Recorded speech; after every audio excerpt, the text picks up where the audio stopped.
Hi everyone, it's Tatyana from Tatyana's Everyday Food and welcome back to my kitchen. I'm super excited about today's cake recipe because it's a little different than what I typically make. I'll be making my berries and cream Mille Feuille cake. This French pastry inspired creation is super easy to make, but it looks like $1 million. I'll be using store-bought pastry sheets, making a whipped cream filling, a raspberry custard, and filling this beauty full of fruits. Let's get started and I'll show you how to make it. I like to start with my custard first because it needs to cool before I can use it. Into a small saucepan, I'm going to add 1.5 cups of whole milk and 1 tablespoon of flour. Just give this a good whisk. I'm going to heat my milk over medium heat until it's hot and steaming. In a small bowl, I'm going to combine 2 egg yolks with 1/3 cup of white granulated sugar. And I'm going to be using 1/4 teaspoon of raspberry extract today. You can also use vanilla. It's going to add some great raspberry flavor to our custard.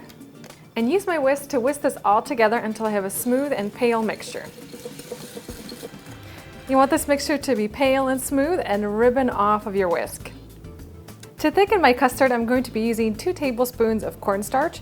To that, I'm going to add 2 tablespoons of milk. And just mix this together until I have a smooth slurry.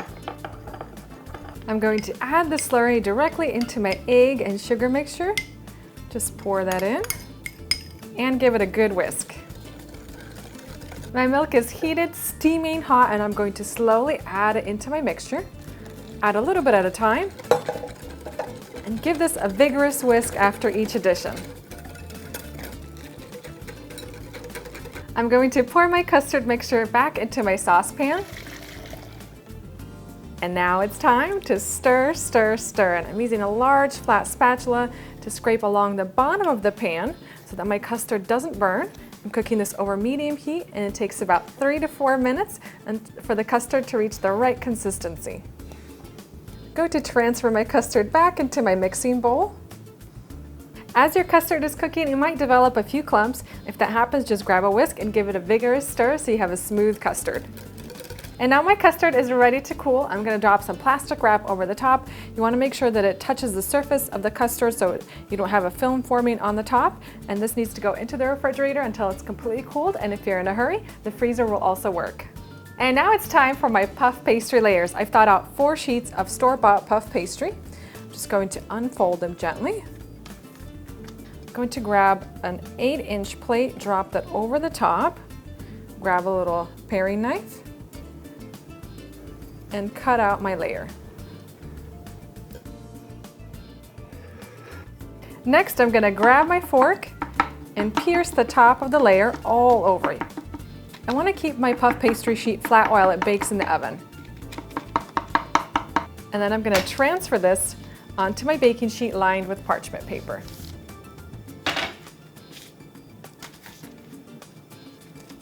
My layers are ready and now I'm going to brush the tops with an egg wash, and for this you just want to beat an egg in a small bowl and then use a pastry brush to brush this over the top and then sprinkle on some white granulated sugar. And these layers are ready to go into my preheated oven, which I have set to 375 degrees Fahrenheit, and they're going to bake in the oven until golden brown on the top, about 20 to 25 minutes. My layers are cooling and now I'm ready to get started on my filling. I have 1/2 cup of unsalted butter that I've softened at room temperature. To that, I'm going to add in 8 ounces of whipped cream cheese, and this has also been softened and brought up to room temperature. I'm going to whisk the butter and the cream cheese together for a few minutes until they're light and fluffy. And now that I have those mixed together, I'm going to pour in 3/4 cup of cold heavy cream and 1/2 cup of sweetened condensed milk. And this next step is important because you don't want to over-mix the filling. I'm going to whisk this on medium speed until the mixture is light and fluffy and scrape down the sides of the bowl periodically. My layers have cooled completely and now it's time to assemble the cake. My custard has also cooled. I'm going to start by scooping on my custard and just spreading it into the center of each layer. A nice generous amount. Next, I'm going to pipe dollops of my frosting along the edge, leaving a little bit of space in between. That's where I'll place my fruit.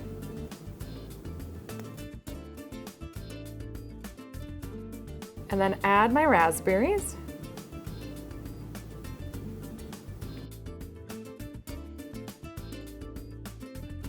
And fill the center with more cream.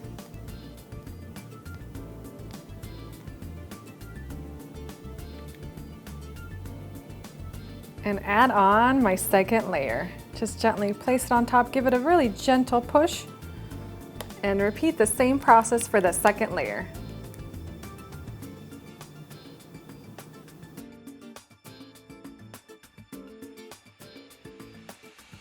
And for this layer, I'm going to use my strawberries.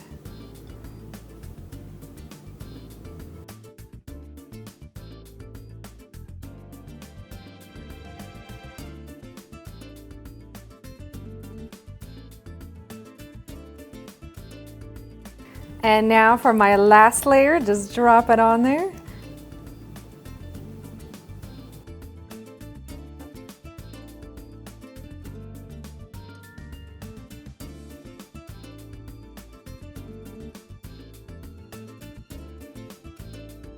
And for my finishing touch, I'm going to add some melted dark chocolate over the top.